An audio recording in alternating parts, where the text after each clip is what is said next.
جميلة ناحية اليمين لصديق، وصديق عرضية وفرصة تاني وهدف تاني. الرد سريع وفوري وحاسم. أحمد علي بعد أقل من دقيقتين على تسجيل بركات التعادل. نعم هو الهدف الأول، هو الهدف الأول لأحمد علي.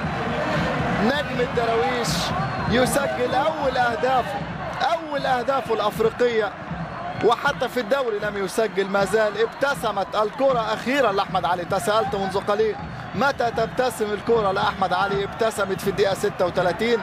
سجل هدف ثاني بعد أقل من دقيقة على تسجيل بركات هدف التعادل. عرضية